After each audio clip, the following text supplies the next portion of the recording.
A lo largo de la disciplina psicología social y también desde la psicología y desde la sociología se han intentado diversas explicaciones acerca de los fenómenos grupales. Y estos fenómenos grupales son bastante modernos, mejor dicho, son modernos. No existía hace mucho tiempo atrás, siglos atrás, estoy hablando del siglo XV, siglo XVI, idea de grupo. Esto que ustedes comúnmente viven, que entre comillas naturalmente viven y que llamamos grupos, grupos familiares, grupos de amigos, grupos de trabajo, grupos de deportes, equipos, no era algo pensado en el siglo XVI, por ejemplo. Era bastante difícil pensar en algo que mediara entre un individuo y la sociedad. Es decir, el concepto grupo, tal cual nosotros hoy lo pensamos, en realidad no existía. Sí existía el concepto de individuo y existía el concepto de sociedad. Ahora bien, si nosotros pensamos en este origen de la palabra grupo, no solamente desde el lugar social, sociológico, científico, disciplinario en el cual ha surgido, podríamos también pensar en otro lugar, es decir, el lugar del lenguaje. ¿Cuáles son las raíces de esto que llamamos grupo? Que es muy complejo, ¿sí? Porque cuando nosotros hablamos de grupo generalmente tendemos a pensar que es una unidad simple, concreta, y en realidad es una unidad múltiple, multidimensional. Y de estas distintas dimensiones han dado cuenta las teorías de las cuales hoy les voy a hablar. Pero en un principio tendríamos que pensar de dónde viene esta palabra grupo. ¿Por qué grupo? Fíjense que en realidad viene del alemán que significaba masa redondeada. Es decir, que ya la idea de grupo, el anterior al Renacimiento, daba la idea de esto de una masa redondeada, es decir, de una masa que sabemos que, por ser justamente una masa, no es homogénea, es decir, tiene varios componentes. Una masa es una unidad, sí, que se forma a través de la amalgama de distintos componentes. Si pensamos, qué sé yo, por ejemplo, en la masa del pan, en la masa de la pizza, ¿no? El bollito de la pizza. Necesita de agua, necesita de levadura, necesita de harina y tiene una forma redondeada. Bien, bueno, el grupo, la palabra grupo, surge de allí, de esta idea del vocablo alemán que era masa redondeada. Pero también en el provenzal, grupo significaba circularidad. Pero era no un círculo formado por personas, sino era un nudo circular. Es decir, significaba anudamiento, nudo. Con lo cual tenemos ya dos ideas en la cual se basa la etimología de la palabra grupo. En la idea de que es algo redondeado, después esto los pensadores lo toman, los científicos, los psicólogos y psicólogos sociales lo toman para pensar la fantasmática grupal, es decir, las fantasías que circulan en el grupo, y también, además de masa redondeada, anudamiento, es decir, la idea de ligazón, de unir, de juntar partes que estaban separadas, disgregadas o que eran diversas y que a través del grupo se ligan, se unen, se juntan. Entonces, estas dos ideas, estos dos conceptos están presentes en la etimología de la palabra grupo. ¿Cuándo aparece la palabra grupo en el lenguaje? Aparece en el italiano, pero no para señalar grupos de personas, sino para señalar grupos escultóricos. Y acá cerca, ¿sí?, de la escuela, en el jardín botánico, hay un ejemplo de ellos. Hay una escultura que es un grupo escultórico. Es decir, en un principio, en las esculturas renacentistas, eran grupos que estaban adosados, fijados sobre la pared. Después este grupo escultórico, formado por distintas figuras humanas y animales, mitológicas también, salió de la pared y empezó a tener otra dimensión, es decir, la tercera dimensión, alto, ancho y también volumen, ¿sí? Es decir, era un grupo escultórico que se podía rodear, que se podía bordear. Y a partir de esto nace la palabra grupo. pero no para pensar grupos humanos, sino para pensar algunas expresiones artísticas en el Renacimiento.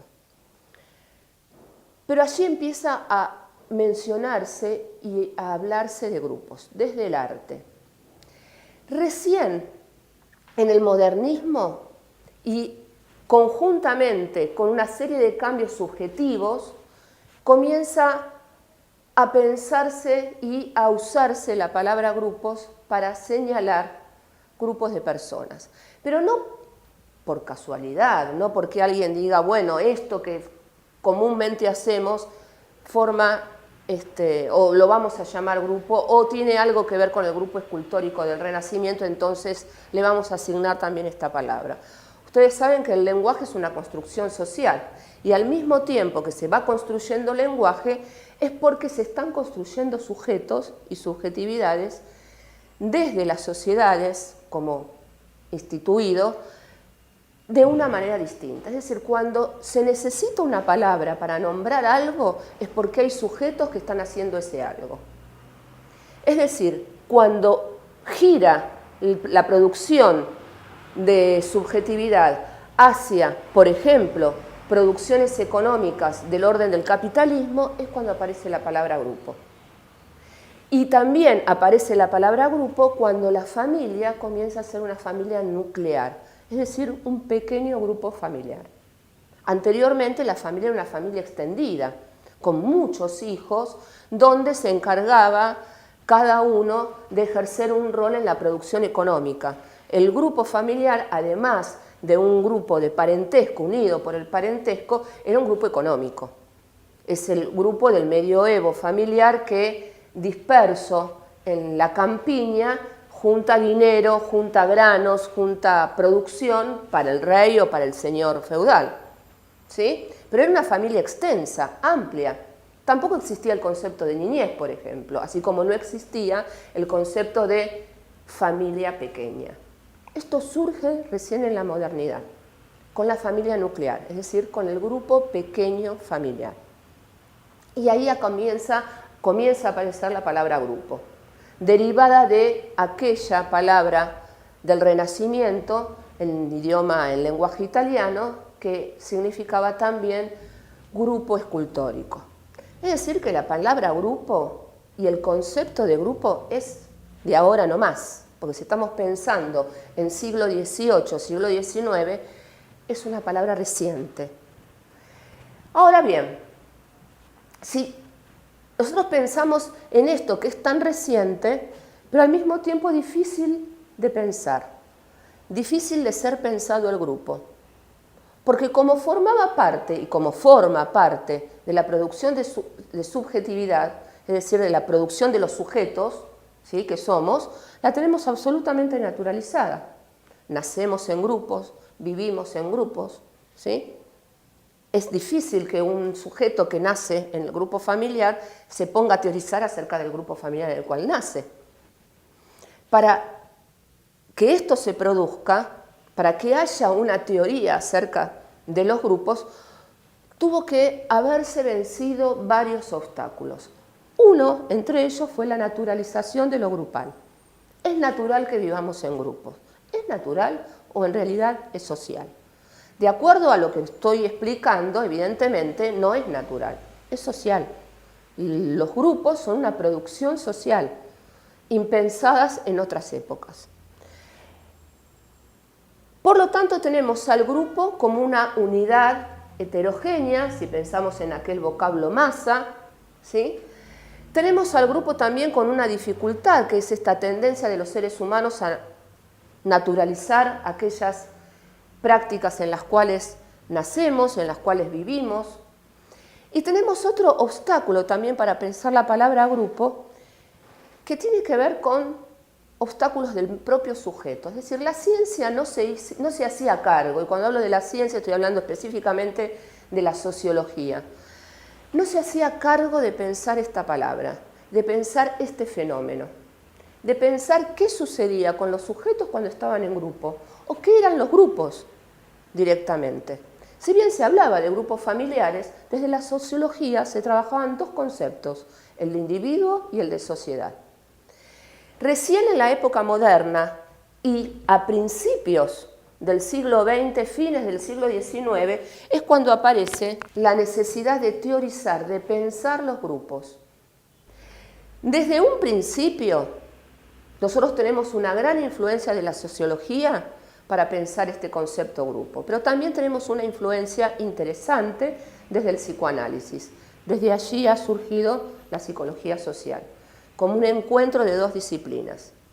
Ahora bien, ¿qué decía la psicología y la sociología con respecto a esta palabra? Que teníamos esto, ¿sí? Un individuo, y teníamos una sociedad. Y la sociedad era simplemente un conjunto de individuos que se daban entre sí normas que regulaban sus interacciones. Y aparece el grupo como un mediador entre individuos y sociedad. Entonces, aquí está el grupo, al menos este es el lugar que le dio la sociología en un principio, como un mediador, como un espacio entre lo individual y lo social. Y a nosotros nos interesa este entre. Justamente ese es el espacio de la disciplina de la psicología social, el entre la psicología y la sociología. Por eso pensamos al grupo como un espacio de privilegio, un espacio privilegiado para pensar nuestra disciplina. No solamente es una suma de partes, es decir, una suma de individuos. No solamente es un mero proceso de interacción. No solamente es una serie o un grupo de gente que realizan una tarea. No solamente son roles distribuidos para hacer un trabajo. Es todo eso y además mucho más, porque se genera a partir de las distintas tensiones o dinámicas o interacciones, de acuerdo a la teoría que estemos manejando, podemos decirlo de una manera u otra, surge una producción que es mucho más que la suma de las partes. Es decir, surge lo que llamamos un plus grupal, que es algo así como un exceso, que ningún sujeto por sí mismo podría llegar a producir. Es decir, los grupos producen algo más que los individuos aisladamente podrían llegar a alcanzar. A esto lo denominamos plus grupal. Por eso, una misma tarea realizada por diferentes grupos no se realiza de la misma forma, no produce los mismos efectos, no genera los mismos cambios. ¿Por qué? Justamente porque cada grupo organiza su estrategia, su táctica, su técnica, su logística para poder abordar esa tarea. Y esto es una particularidad, no puede generalizarse. Es decir, no se puede repetir la experiencia de un grupo en otro. Siempre y cada vez que nosotros organizamos una tarea con un grupo, esa experiencia va a ser diferente, aunque la tengamos planificada de la misma forma. ¿Por qué? Porque el grupo genera una particularidad, es decir, genera un plus grupal. Esto es en líneas, pero muy generales, lo que voy a tratar de ir desmenuzando a lo largo de la explicación de diferentes teorías. Recién a principios del siglo XX, allá por 1927, 1932, hay un señor, Elton Mayo, en Estados Unidos. Ustedes saben que la psicología social argentina tiene como escuela fundante la psicología social norteamericana. Pero podemos ubicar los primeros estudios de la disciplina en la experiencia de Elton Mayo. ¿Qué hace Elton Mayo entre 1927 y 1932? A Elton Mayo, junto con un equipo de gente que trabajaba con él, le encargan estudiar las relaciones humanas entre el personal de una empresa norteamericana, específicamente una empresa de luz, de energía eléctrica. Y él observa que, además de las normas que la empresa daba a sus obreros, a sus operarios, a los empleados de la empresa, había otras normas que regulaban la interacción entre estos sujetos. Es decir, que había normas formales e informales. Normas formales y normas informales. Ahora uno dice, bueno, pero esto ya es sabido. Bueno, en esa época no era sabido. 1927-1932 aproximadamente. Pero además, piensen en la época, el contexto social e histórico en el cual esto se trata de averiguar o de describir. Era un contexto de crisis, la crisis del 30 de Estados Unidos, una gran crisis económica, social, una crisis de la población, además de la economía del país y de cambio estructural en toda la sociedad norteamericana. Allí surge este descubrimiento del Mayo, que implicaba pensar a los grupos de las organizaciones, en este caso de una empresa de electricidad, como grupos que tenían, además de las normas que la empresa o la organización le imponía, horarios, espacios de trabajo, tareas a realizar, roles específicos para realizar, etc., tenían además normas que regulaban sus interacciones y que en algunos casos generaban procesos de segregación o de exclusión.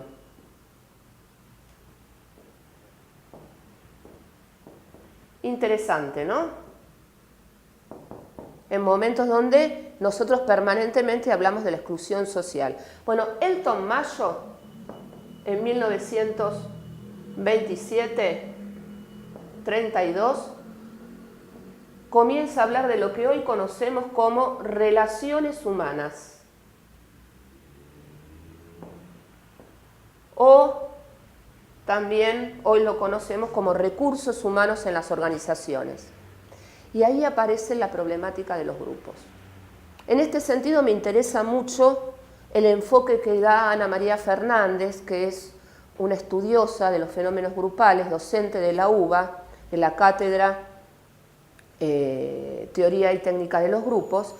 El enfoque que le da Ana María Fernández a este tema, a esta problemática de los grupos, es justamente el enfoque de plantear problemas en torno a los grupos y en torno a las teorías que surgieron a lo largo del siglo XX en torno a la problemática grupos. Y ella lo piensa así, como una torre de Babel. Por eso yo les hablaba anteriormente de que no había una teoría, sino muchas teorías. Y cada una con su lenguaje, ¿sí? Bueno, y además de haber muchas teorías, podemos pensar que desde este lugar, desde el lugar de la diversidad teórica, entonces los grupos es un campo de problemas. Es un campo de interacciones y también un campo de problemas teóricos, conceptuales, que tenemos por lo menos que ubicarlos, que hay normas formales y que hay normas informales. Podríamos llamar hoy normas explícitas y normas implícitas, que todos se acuerdan y que de todos, de alguna manera, cuando digo todos, digo los miembros de un grupo, las personas que integran un grupo, respetan. Y se establecen a partir de estas normas explícitas e implícitas, formales e informales, mecanismos de agrupación o de segregación, de unión, de ligazón o de expulsión, de exclusión social. Más allá de lo que la organización proponga y más allá de lo que los individuos, en forma individual, valga la redundancia, también propongan. Porque lo que encuentra Elton Mayo en esto es que los grupos tienen una fuerza y tienen un poder individual separado de lo que cada sujeto pueda hacer por sí solo, por sí mismo. De hecho, se da cuenta que hay integrantes de los grupos que por sí solos no harían lo que en el grupo sí. Aquí también aparece una influencia del psicoanálisis, del análisis freudiano de la psicología de las masas y análisis del yo, donde la identificación con el líder y las emociones que circulan en una masa hacen que estos agrupamientos, en esa época se los mencionaba de esta manera, sean irracionales. Elton Mayo también se fijó en esta característica de los grupos. Además de establecer normas formales e informales, en estas relaciones humanas circulan emociones, afectos, ¿sí? Es decir, no hay grupos desafectados. Hay grupos que son afectivos, más o menos, pero que el afecto no desaparece. El afecto circula de alguna u otra forma. Y esto genera emociones. Este es el aspecto más físico, diríamos, de lo grupal, ¿sí? De los sujetos participando en los grupos. Sabemos que las emociones tienen un basamento biológico, tienen un basamento físico, corporal. Entonces, relaciones humanas donde se establecen y se respetan las normas formales, las informales, donde a partir del cumplimiento o no de estas normas aceptadas por el grupo, se pueden dar procesos de interacción, pero también procesos de segregación y exclusión social. Y donde también, además, los grupos se pueden pensar como espacios por donde circulan emociones. Seguido de esto, aparece otro teórico, el señor Carl Lewin. Y aquí sí podemos hablar de una de las teorías fundantes de la psicología social argentina, la teoría del campo de Carl Lewin. Carl Lewin es un psicólogo, y es un psicólogo alemán, que llega a Estados Unidos emigrando de la Primera Guerra Mundial, de la Guerra del 14. Y llega a Estados Unidos y arma escuela, trabaja en las universidades, es profesor universitario en Estados Unidos y también por encargo, es decir, porque lo contratan para pensar algunas cuestiones que tienen que ver con la sociedad norteamericana, como por ejemplo el consumo de determinados alimentos. Le encargan que estudie los hábitos de la población y cómo manejar de alguna forma la opinión, los hábitos, los recursos de esa población para que tienda a adoptar otras costumbres alimentarias. Pensemos siempre esto en la década del 30, década de crisis económica, con lo cual había que cambiar los hábitos de la población norteamericana hacia alimentos que fueran más baratos o que pudieran tener mayor circulación, mayor producción en el país. Y es así cuando es a partir de estas experiencias, que son experiencias de campo, altamente experimentales, con un fuerte basamento en la empiria, es decir, en la observación de casos concretos, es que Carl Lewin teoriza sobre los grupos y teoriza, a partir de él podemos pensar, fundador de la psicología social norteamericana. ¿Qué es lo que piensa Carl Lewin en torno a los grupos? Carl Lewin piensa a los grupos como un campo de tensiones. Por eso su teoría se llama teoría del campo.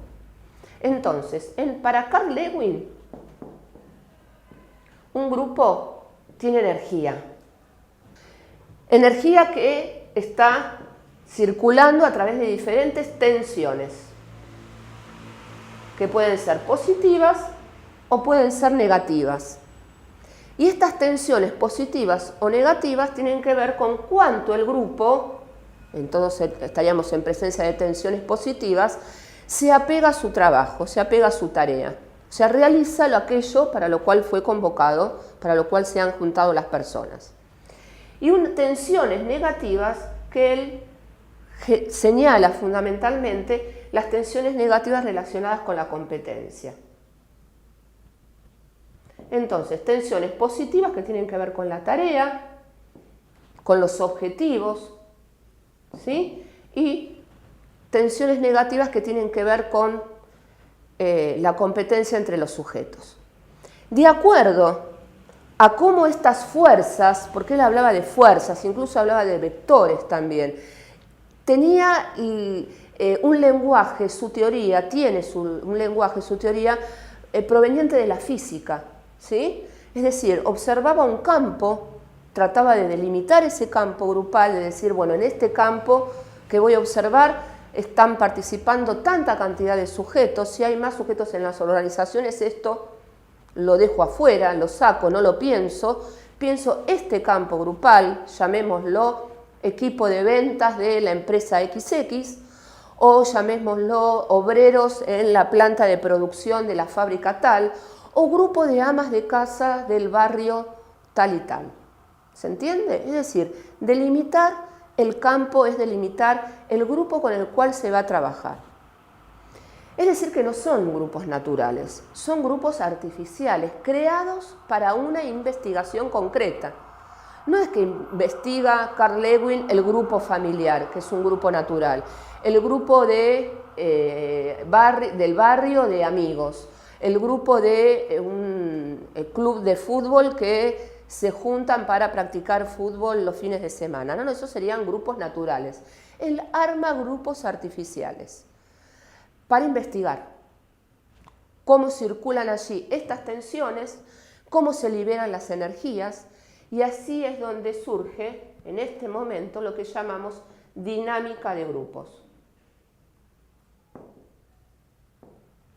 Justamente porque piensa en el grupo como un campo donde hay fuerzas en movimiento, energía en movimiento. Y señala además Carl Lewin que todo grupo intenta recuperar, establecer siempre un equilibrio con el contexto. Es decir, si bien él no toma en cuenta al contexto que está circundando el espacio grupal o el campo grupal, piensa que el grupo realiza distintas acciones, intenta varias acciones para poder sostener este equilibrio, mantener este equilibrio entre el contexto y el grupo. Con lo cual, aquí hablamos de movimiento, de tensiones, de energía, y hablando de tensiones y de energía pensamos en dos términos que vienen de la física también, que son la homeostasis y la sinestesia. Es decir, la homeostasis como restitución del equilibrio, búsqueda de un equilibrio, y los movimientos de sinergia, ¿sí? De irrupción, de alguna tensión que rompe con el equilibrio anterior hasta un nuevo momento en el que otra vez se vuelve a recuperar el equilibrio. Bueno, Carl Lewin piensa el campo grupal desde este lugar. Así lo llama, un campo de tensiones, y por lo tanto es el fundador de lo que conocemos las teorías como dinámica de grupos. Pero siguen siendo teorías descriptivas. Todavía no hay una definición de lo grupal, del concepto de lo grupal. Fíjense que estas teorías, tanto la de Elton Mayo como la de Carl Lewin, las anteriores que tienen que ver no con el pequeño grupo, pero sí con el grupo grande, con el grupo multitudinario, que es la masa de Freud desde el psicoanálisis, tienen una impronta sociológica. Es decir, como lo menciona Ana María Fernández, hay un a priori sociológico, pero también psicológico, ¿sí? Se trata de pensar cómo los individuos reaccionan frente a determinadas conductas de los otros. Y en virtud de esas reacciones, ¿sí? Se estudian las conductas de los individuos, las características o la dinámica que le imprimen a los grupos de los cuales forman parte. Y aquí, en torno a esto, se arma un problema a tratar de dilucidar. Es decir, ¿dónde está la mirada específica del campo de lo grupal? Si bien aquí se habla de dinámica de grupo, pero la dinámica está impresa por los sujetos que participan en él, por las tensiones que estos sujetos participan en él. Todavía no se despega la psicología, ¿sí? El a priori psicológico de los conceptos grupales. Hay todavía una marca muy fuerte de la psicología en estas teorizaciones. ¿Por qué? Porque se intenta dar una explicación de la conducta de los sujetos en grupo. Es decir, el grupo era un pretexto, un artificio, ¿sí? Grupos artificiales para estudiar conductas humanas.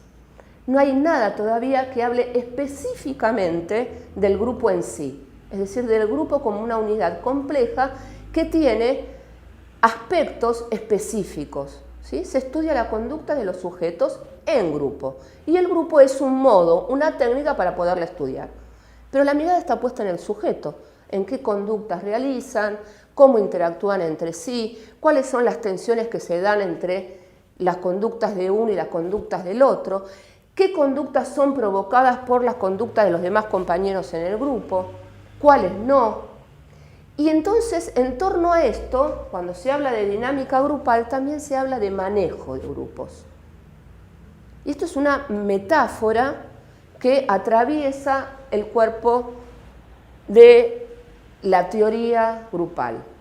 A veces van a los grupos algunos expertos para manejarlos, ¿sí? Y en esta metáfora de manejar grupos aparece la metáfora que analiza Ansié del grupo máquina, ¿sí? Es decir, del grupo de personas que en realidad se piensa o se teoriza sobre él o se lo analiza como si fuera una máquina. Por eso hablamos de energías, de tensiones, de dinámica, de poner en marcha al grupo, de imprimirle fuerza al grupo. Nuestra historia argentina, por ejemplo, en el deporte se hablaba del club de fútbol River como la máquina, ¿sí? Bueno, está justamente atravesado esta idea, ¿sí?, en el campo popular, en el deporte fútbol, por esta idea de grupos máquinas y que por lo tanto se pueden manejar, ¿sí? Se le puede imprimir potencia, se le puede imprimir energía, se puede regular la energía de un grupo, ¿sí? Se lo puede llevar para un lado, se lo puede llevar para el otro. Por esto hablamos de dinámica de grupos y manejo de grupos. Con lo cual también es una fuerte impronta en la psicología social norteamericana. La psicología social norteamericana está marcada por estas teorizaciones en torno a la dinámica de grupos y la metáfora grupo-máquina. ¿Y por qué digo está marcada? Por la psicología social norteamericana, justamente la mayoría de sus desarrollos experimentales tiene que ver con los controles de la opinión pública o la formación de opinión pública, cambiar los hábitos de la población, como por ejemplo el consumo de la carne. Recién en la época de la Segunda Guerra Mundial y en Inglaterra, ya nos vamos de Estados Unidos para Inglaterra, aparece otra situación bastante diferente a esta, donde aparece con mucha fuerza la influencia del psicoanálisis kleiniano, es decir, del psicoanálisis de Melanie Klein. Y esta experiencia de Inglaterra es la experiencia de Bion. Bion es un psiquiatra que trabajaba con soldados, un psiquiatra del ejército. Y allí, en Inglaterra, comienzan las primeras experiencias de Wilfred Bion en torno a los grupos. ¿Qué dice Bion? ¿Qué ve Bion? ¿Cuál era la problemática que le preocupaba a Bion? Era la problemática de soldados internados en un hospital psiquiátrico y que estaban en un estado bastante deplorable. Eran soldados que estaban sufriendo el trauma de la guerra, que ya no estaban en campo de batalla porque justamente estaban enfermos o habían sufrido diferentes lesiones, y había entre ellos una dinámica muy particular. No se ocupaban de las tareas de limpieza, no se recuperaban rápidamente. La administración incluso del hospital tenía una serie de problemas engorrosos. Era muy difícil poder abordar en esa organización de salud, o al menos pretendía hacer eso, una organización de salud mental, la tarea de curar a estos soldados.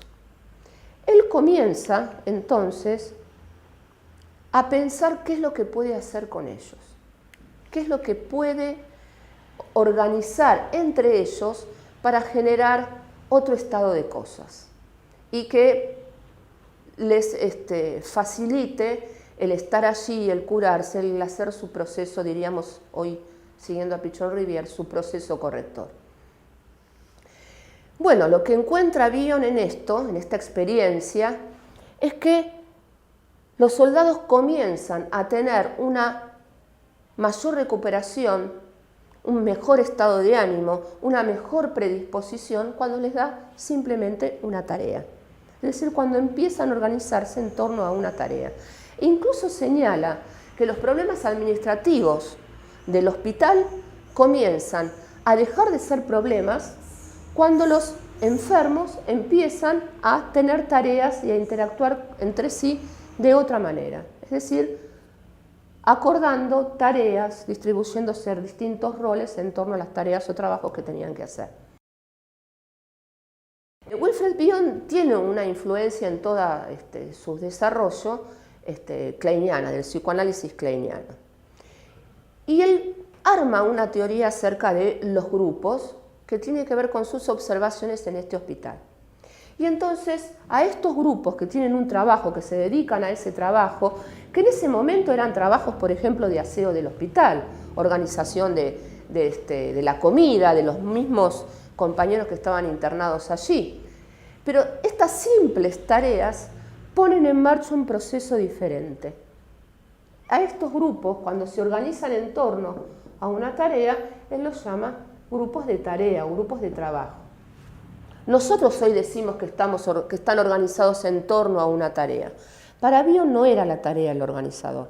Para Bion había una mente grupal.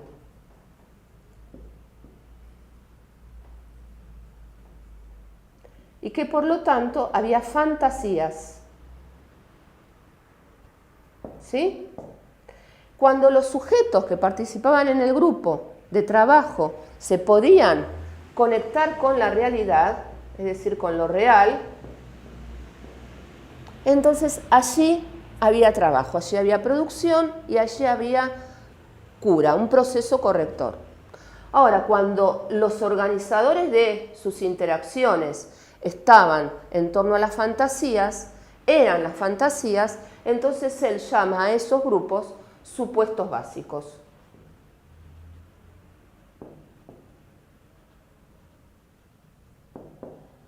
Entonces él menciona dos tipos de grupos: los grupos de tarea y los grupos de supuestos básicos.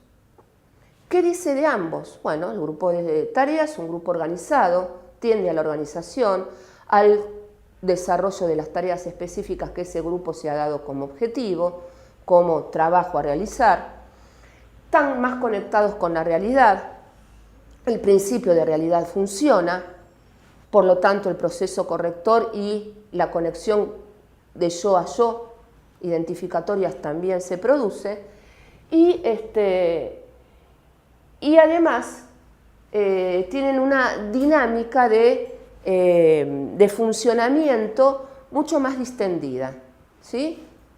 Y la organización, el hospital en el cual estos grupos de trabajo funcionaban, comienzan a tener soluciones o pueden abordar la problemática de la administración. Él dice que todo problema administrativo de una organización está relacionado con problemas personales y problemas interpersonales, es decir, problemas de las personas y entre las personas. Ahora bien, ¿qué pasa cuando los grupos están organizados en torno a fantasías? Es decir, son grupos de supuestos básicos. Él menciona que hay tres fantasías dominantes. Una es la fantasía de que hay un líder, supuesto básico de dependencia. Es decir, que el grupo se organiza en torno a un líder. Y este líder es un líder protector, pero también puede ser un líder autoritario, pero se establece una relación de dependencia. ¿Sí? La fantasía es una fantasía de dependencia. El líder es el que sabe. Él nos va a conducir por el camino acertado. El líder también puede ser una idea o puede ser una persona, ¿sí? O puede ser otra organización.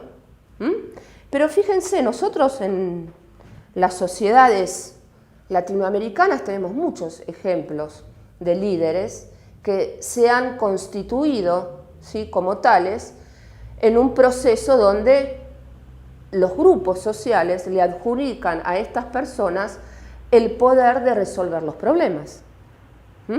¿Cuántas situaciones históricas de nuestro país y Latinoamérica en general se ha generado históricamente justamente en torno a este supuesto básico de dependencia? Es decir, el líder que funciona como el organizador del grupo, el director del grupo, el conductor del grupo. Hoy en mismo, en distintos deportes, se escucha que fulano de tal tiene la función de conductor. Y el grupo, el equipo, ¿sí?, de fútbol o de lo que sea, funciona mal porque no tiene quien lo conduce, ¿sí? Basta que ese no esté para que el equipo no pueda asumir ninguno ese lugar. Y el grupo se desinfla, no puede realizar su trabajo. Es una fuerte dependencia con el líder, que, repito, puede ser una persona, puede ser una idea, ¿sí?, o puede ser otra organización también. Pero se establecen así relaciones de dependencia y por lo tanto de fuerte demanda. Bion decía, porque él pensaba en una mente grupal, ¿sí?, el grupo me pide, el grupo me demanda, el grupo piensa, el grupo siente. El grupo siente que él les podía dar la solución a su problema. El grupo le demanda que actúe sobre determinadas situaciones que estaban sucediendo. Aparece la queja, la demanda desmedida, el pedido de soluciones, ¿sí?, siempre hacia otro. Así como al líder, ¿sí?, se lo pone en este lugar, ¿sí?, es decir, se lo sube al pedestal, bien sabemos que no hay ser humano que pueda cumplir con todas las demandas de un grupo. No existe, ¿sí? Entonces, a medida que estas demandas no son satisfechas, así como alguna vez fue puesto en el lugar del líder, así también es sacado de ese lugar, hasta que aparece otro nuevo líder y sigue la rueda de dependencia. Ahora, ¿cuál es la salida de un grupo de supuesto básico de dependencia? O se va hacia un grupo de tarea, ¿sí?, es decir, asumen que el trabajo lo deben realizar ellos, que se deben repartir las responsabilidades, que deben asumir un rol en el trabajo que están realizando, o se van hacia un grupo básico mesiánico, es decir, un grupo que espera la llegada de otro líder. Este no sirvió, no cumplió con las demandas, no satisfizo las necesidades que los sujetos tenían y entonces esperamos que venga otro. Es una situación donde lo que funciona allí es la esperanza, pero la esperanza, para que sea tal, la llegada del Mesías en realidad no tiene que advenir, no tiene que estar, no tiene que llegar. Entonces es un permanente estado de evitación de la tarea. Es un grupo que se ha organizado en torno a la fantasía de que va a haber algo salvador de la situación en la cual están viviendo. Pensémoslo en situaciones cotidianas, tampoco pensémoslo en términos de macropolítica, sino en la vida cotidiana. ¿Cuántas veces frente a una situación de examen decimos, hoy no porque llueve, mañana no, tampoco porque hace mucho calor? Cuando venga la primavera voy a tener ganas de estudiar porque el tiempo está mejor predispuesto, o nosotros estamos así porque sucede tal cosa. Cuando esto pase vamos a estar mejor y vamos a esperar que fulano. Entonces siempre hay un estado de espera de que algo o alguien va a llegar o va a ocurrir y entonces nos va a sacar de la situación en la cual estamos. Cosa que no implica ningún esfuerzo de los sujetos que están comprometidos en ese grupo, que participan de ese grupo.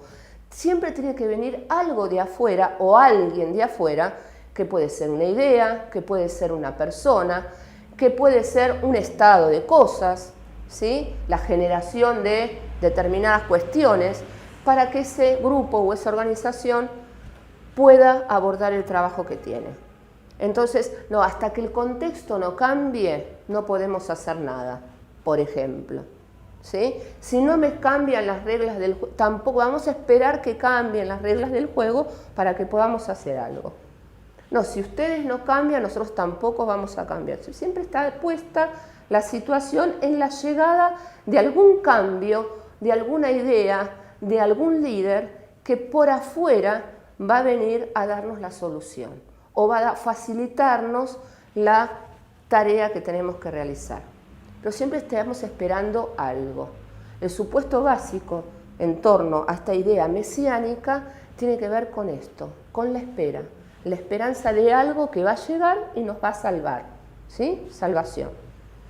Otro supuesto básico del que también hablaba Bion es en torno a la fantasía de apareamiento, y esto es del orden de la sexualidad. Es decir, hay dos sujetos, y esto piénsenlo en los grupos donde ustedes participan, hay dos sujetos, por ejemplo, dos personas, dos integrantes del grupo que tienen una interacción muy intensa entre ellos. Discuten, por ejemplo, no tiene por qué ser mera seducción, ¿sí? También puede ser una fuerte discusión. Dos personas discuten permanentemente y se produce un intercambio de a dos, ¿sí? Y el resto del grupo está ahí, expectante, esperando de que de esa discusión, de ese intercambio teórico, lo que fuera, surja la idea que va a iluminar ese espacio grupal, que va a producir un cambio en ese grupo.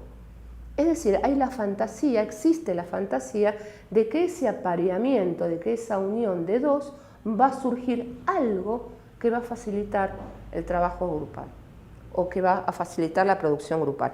Estos son meras fantasías, circulación fantasmática, diría Ancier. Para Bion eran los organizadores de ese grupo.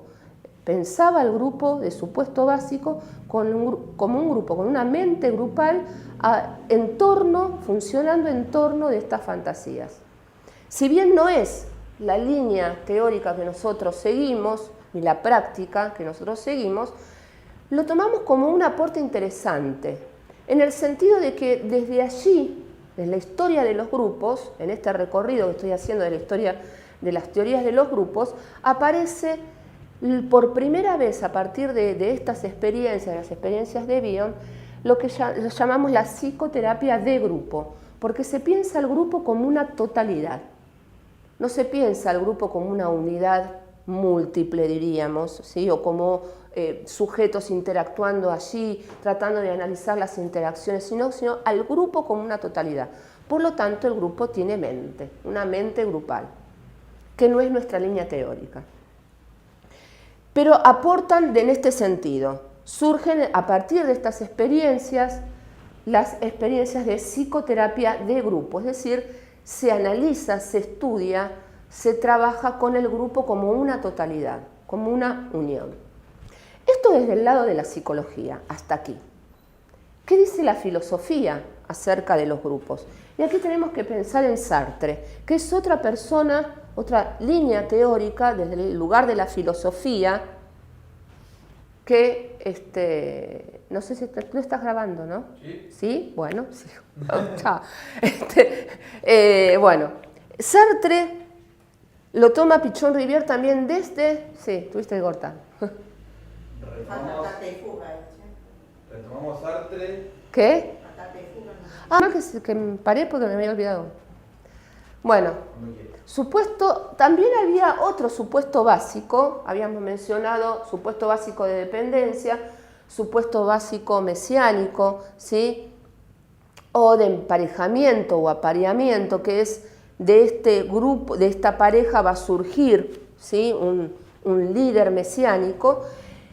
Y hay otro supuesto básico que es el supuesto básico de ataque y fuga, es decir, el grupo se reúne en torno a un líder paranoico, diríamos. Es un líder que señala cuándo hay que huir o cuándo hay que atacar, quedarse y atacar, en torno a una fantasía de paranoia, una fantasía paranoica. Entonces, en este supuesto básico hay un líder, pero un líder con estas características. Siempre hay una amenaza contra la cual luchar, un enemigo al cual presentarle batalla o del cual huir. Por eso se llama supuesto básico de ataque y fuga.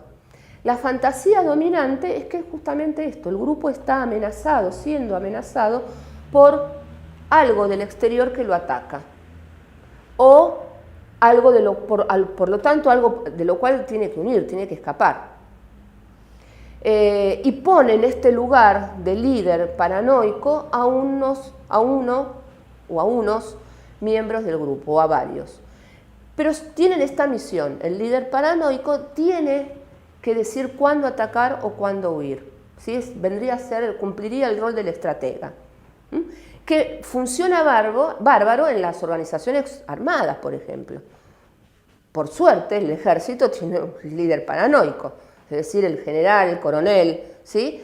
Cumple esta función, es el líder paranoico que decide cuándo guía a la tropa, cuándo ataca, cuándo defiende.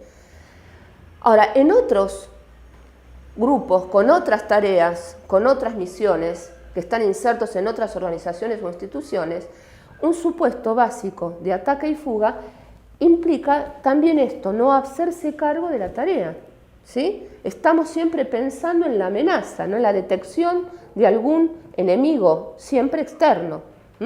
Si el enemigo es interno, ahí lo que se puede producir es una escisión grupal entre los que atacan y los que se defienden.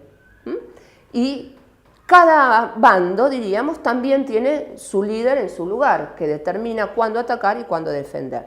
Pero es un grupo que está estancado en el supuesto básico de ataque y fuga. Desde la filosofía es Sartre el referente teórico de Pichon.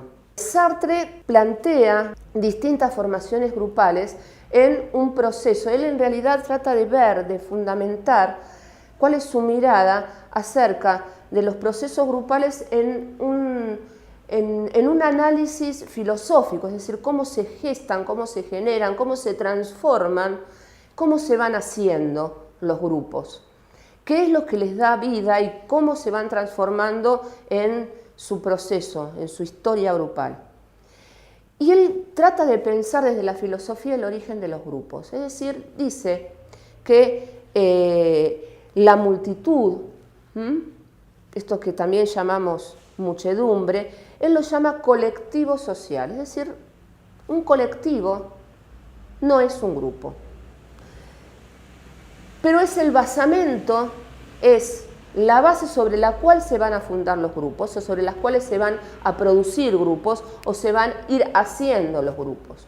Es decir, que en los grupos encontramos ideales, elementos, formas de acción, culturales, etcétera, que están en el colectivo social que les dio origen. Y él dice que para llegar a ser grupo, un agrupamiento debe pasar por distintas etapas, o pasa por distintas etapas. Que esto que nosotros naturalizamos y decimos estoy en grupo, en realidad no es una construcción, es un proceso. El grupo se va haciendo. Y aquí hay una frase muy conocida de Sartre que dice así: el grupo no es. ¿Qué quiere decir Sartre con el grupo no es? Quiere decir que el grupo no es una entidad acabada y definida de una vez y para siempre, sino que el grupo es un proceso en constante evolución, en constante producción. El grupo va haciendo, dice Sartre. Y esto lo toma Pichon. Lo toma desde el lugar de esta dinámica de proceso en permanente producción, en permanente construcción, que arma y desarma, que anda y desanda su producción, pero que permanentemente se moviliza. Sartre también piensa la formación de los grupos desde la dialéctica y por eso hace un recorrido de los procesos grupales y de este siendo del grupo. Se pregunta Sartre cómo es que los grupos van siendo. Y entonces esto que nosotros tenemos muy naturalizado como los grupos, y decimos llegamos y estamos en un grupo, en realidad en el inicio de este siendo, de este proceso de construcción de lo grupal, no hay grupo, lo que hay es una serie. ¿Cómo define serie Sartre? Lo define como una juxtaposición de soledades. Es muy lindo este término. En realidad no hay conciencia del otro en una serie. El ejemplo clásico que ponemos siempre cuando hablamos de serie, que está en los libros de Sartre, lo repetimos porque es realmente muy ejemplificador, es la cola del colectivo. Allí no hay grupo, ¿sí? Ahí hay una serie. Cada uno de los miembros tiene un lugar en esa serie, es decir, la cola del grupo, del colectivo que estamos esperando, establece un orden entre los miembros, es decir, establece una jerarquía. Hay alguien que llegó primero, hay alguien que llegó después, hay alguien que llegó todavía más después, y así sucesivamente. Es decir, existe una jerarquía. ¿Y por qué existe esta jerarquía? Porque hay determinada cantidad de asientos en el colectivo, y no todos están vacíos. Alguien subirá primero y tomará un asiento, alguien subirá segundo y tomará el siguiente, y así sucesivamente hasta que se acaben los asientos o hasta que no haya más espacio en el colectivo y nadie pueda entrar. En realidad, allí lo que hay es una competencia por la escasez. No hay tanta cantidad de asientos para todos. Por eso se hace la cola, ¿sí? En el caso de que no hubiera tanta cantidad de asientos para todos, algunos se van a quedar afuera, no subirán o elegirán viajar parados, ¿sí? Pero esto que yo de manera muy simple digo, no hay suficiente cantidad de asientos, es la escasez. Para Sartre es la escasez lo que organiza la serie, lo que le da origen a la serie. Tenemos que estar formando fila para poder entrar al cine, para poder ocupar los asientos. Cuando ustedes se anotan en la carrera de Psicología Social, son un listado de personas que se anotan para realizar una carrera en determinada escuela, en la universidad, o ingresar a un club si quieren practicar deporte, pero en principio son eso, son un listado, es decir, una serie. Hay quienes entran primero, quienes se inscriben rápidamente, quienes se demoran un poco más, y hay quienes llegan y resulta que no hay más vacantes, por ejemplo. Y entonces allí se establece un orden de jerarquías. Quienes llegan primero tienen lugar, quienes llegan después no. Es decir, se organiza el colectivo social en virtud de su conflicto social, de un conflicto social. Y el conflicto social que organiza a la serie, principalmente menciona Sartre, es la escasez. Ahora, ¿qué pasa? Si esta serie, ¿sí? Llamémosla la fila en el colectivo, para esperar el colectivo. Sucede algo, alguien sufre algún contratiempo, qué sé yo, al subir de la escalerilla del colectivo se cae, frena de golpe el colectivero y alguien se lastima un poco, empieza a ver como una especie de mirada, no estoy solo, hay otros, ¿sí? Esta juxtaposición de soledades empieza a registrar que hay otros al lado. Comienza a establecerse de alguna forma una relación de reciprocidad. El otro está, hay alteridad, está el otro, ¿sí? Está el otro al lado mío.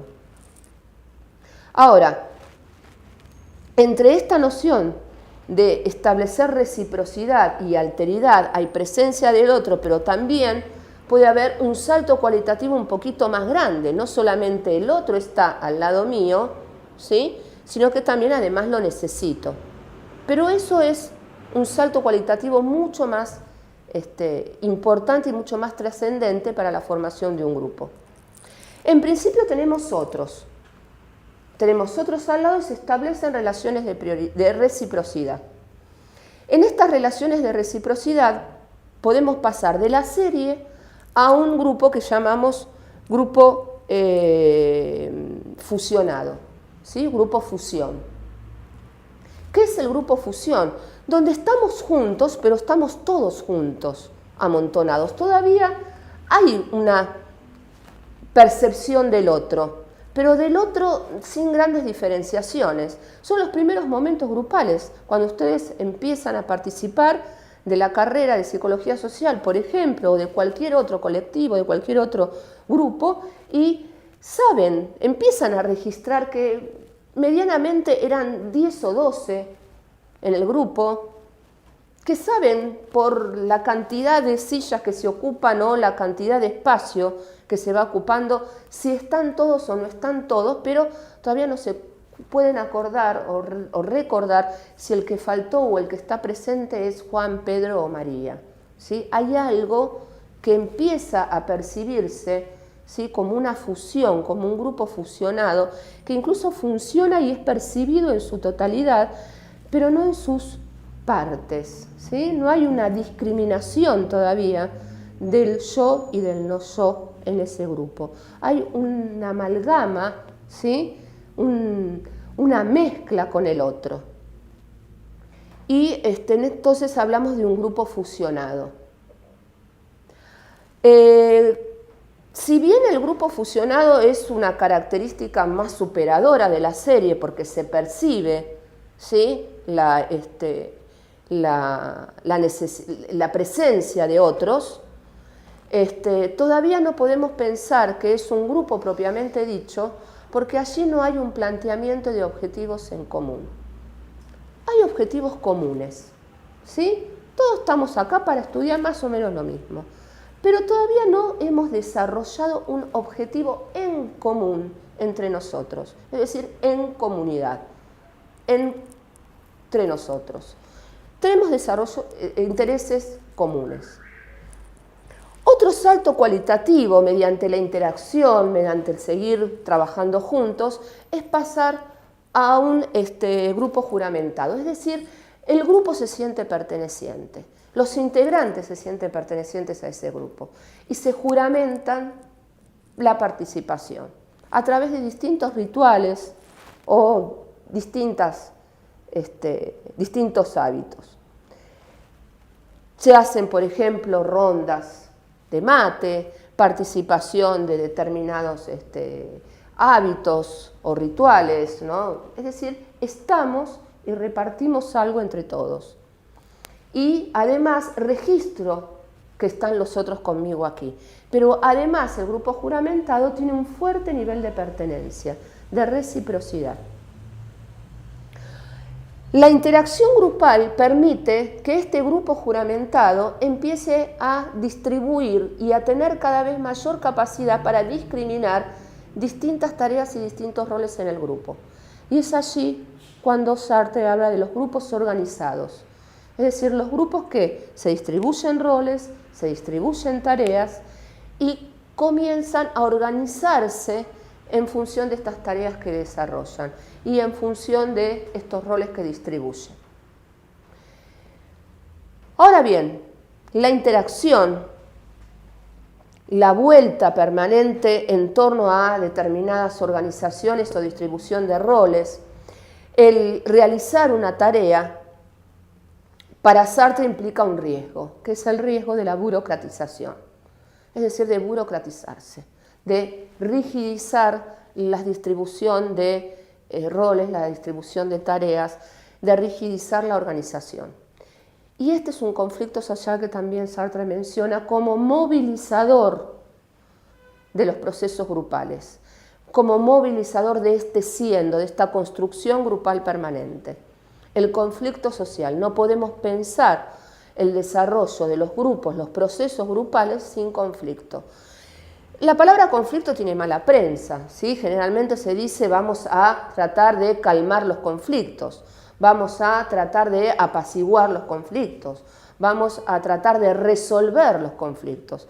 En realidad los conflictos no se resuelven ni se apaciguan, ni nada de esto. Los conflictos se elaboran, se gestan, se desarrollan y se gestionan, es decir, se abordan, se trabaja con ellos. Para nosotros el conflicto no tiene un valor indeseable, todo lo contrario. El conflicto social es lo que promueve el cambio, lo que genera la producción o la constitución del grupo. El pasaje de una serie a un grupo fusionado, a un grupo juramentado, a un grupo organizado o una organización es justamente porque el conflicto funciona como motor. Si no hubiera conflicto, estos pasajes no serían posibles. Es decir, podemos evolucionar, ir construyendo el grupo en tanto y en cuanto tengamos conflictos que resolver. y los abordamos, y los trabajamos, y cuando no hay uno hay otro, etcétera, etcétera, etcétera. Es esto el motor, lo que motoriza la construcción grupal. La burocratización es exactamente lo contrario a la generación del conflicto. Es el aplastamiento del conflicto mediante pesadas normas rígidas que establecen pautas de control. Control de la conducta de los sujetos y control del funcionamiento de los grupos, de las dinámicas de los grupos, de los procesos de interacción grupales. La burocratización tiende nuevamente a la inercia. ¿A qué inercia? A la inercia de las instituciones.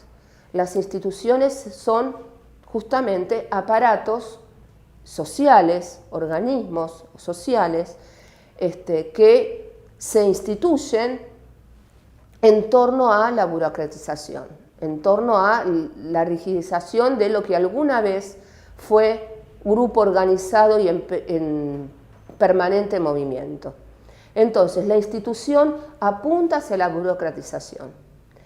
El final de la burocratización, o sea, el no poder vencer esta inercia de la burocracia, es volver nuevamente a la serie. Sartre tenía una base filosófica dialéctica. Él pensaba en esta dialéctica circular entre serie, grupos e instituciones, vuelta a la serie, y etcétera, etcétera. Es decir, una circularidad en los procesos, una dialéctica de producción constante que iba rotando en esta rueda, diríamos, entre la serie, los grupos y las instituciones. Y desde la filosofía es un aporte que también Pichon-Rivière toma cuando construye su esquema conceptual, referencial y operativo de la psicología social argentina. En este recorrido de teorías que hice desde la psicología y desde la filosofía, ¿qué toma Pichon-Rivière cuando habla de grupos? Pichon-Rivière toma la idea de los grupos centrados en la tarea. Es decir, los grupos que se dan para sí un objetivo a cumplir, un trabajo que desarrollar, un proyecto al cual alcanzar. Esta es la idea de Pichon-Rivière en torno a los grupos.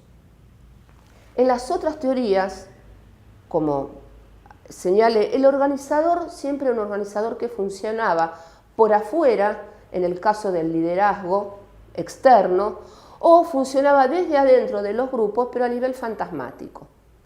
Pichon-Rivière, es decir, a nivel de las fantasías de los integrantes, en el caso de Villon, por ejemplo.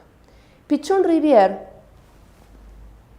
a partir de todas estas teorizaciones, él se nutre de la teoría de campos de Carl Lewin, desde la filosofía de Sartre, el materialismo dialéctico también desde el lugar de la filosofía, el materialismo histórico, y aporta una definición de grupo, es decir, ya aquí, y estamos hablando de mediados del siglo XX, piensa los grupos desde su experiencia en el psiquiátrico, desde su experiencia con enfermos mentales, y se va separando desde del psicoanálisis arriba a la psicología social con una experiencia de grupos. Y él se da cuenta que el grupo, tal cual lo decía Carl Lewin, tiene un plus grupal, una producción que va más allá de la sumatoria de sus partes. El grupo es mucho más que la suma de sus partes. Pero además dice que lo que organiza al grupo es interno al grupo, está adentro del grupo, pertenece al grupo. Y esta es la idea también sartreana. El grupo va haciéndose y va siendo, y va generando al mismo tiempo la producción y va construyéndose como grupo. En esta relación dialéctrica entre el ser grupal y el generar, el fabricar lo que somos como grupo, él ubica a los organizadores grupales como interiores al grupo y fundamentalmente piensa en dos organizadores. La tarea convocante, dice Pichon-Rivière, y la mutua representación interna. Define al grupo como un número restringido. Él habla de pequeños grupos, ¿sí? No habla ni de muchedumbres ni de grupos medianos. Él habla de pequeños grupos. Define al grupo como al pequeño grupo como una serie de personas, un número de personas restringido, porque habla de los pequeños grupos, reunidos en constantes de tiempo y espacio. Es decir, allí hay ya un elemento que señala una constante de los grupos, la necesidad de encontrarse en un tiempo y en un espacio. Hoy tenemos los grupos virtuales, que son tiempos y espacios virtuales, pero son tiempos y espacios.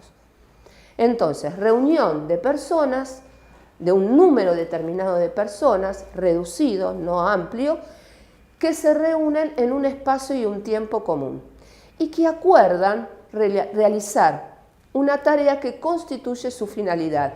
Y aquí existe esta palabra tarea en un doble sentido, en el sentido de trabajo a realizar y al mismo tiempo objetivo al cual llegar o cumplir, ya que la establece como una finalidad a alcanzar.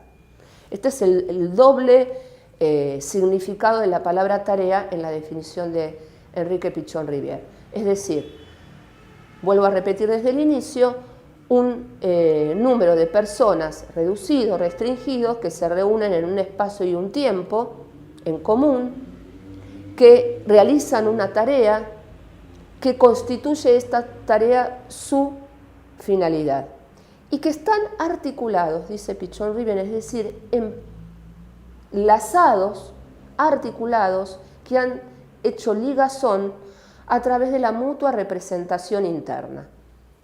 ¿Qué es la mutua representación interna? ¿Vieron cuando ustedes están participando en un grupo que al principio no se acuerdan del nombre de nadie, pero después ya cuando están fuera del grupo comienzan a tener representado al otro y se acuerdan del nombre, se acuerdan de fulanito que me dijo, y uno se va armando la película antes de llegar al grupo, va pensando qué va a pasar en ese grupo antes de llegar, dice, no, porque voy a hablar de tal cosa y fulano me va a responder tal otra y sultano me va a decir tal cual y entonces se va a producir tal situación en el grupo a partir de que yo diga esto porque me van a contestar. Bueno, este diálogo interno, fantasiado incluso, puede tener gran parte de fantasía o no, o estar en consonancia con la realidad, justamente se produce porque el otro ya no es solamente un otro afuera con el cual me comunico, con un otro real y externo a mí, sino que también ha ingresado en mi mundo interno. Pichon diría, ha ingresado en mi grupo interno, es decir, está alojado en mi interioridad, en mi psiquismo, forma parte ya de mí, lo he incorporado, pero no solamente al otro integrante, sino también al grupo como totalidad, es decir, a la serie de interacciones que en ese grupo se han producido.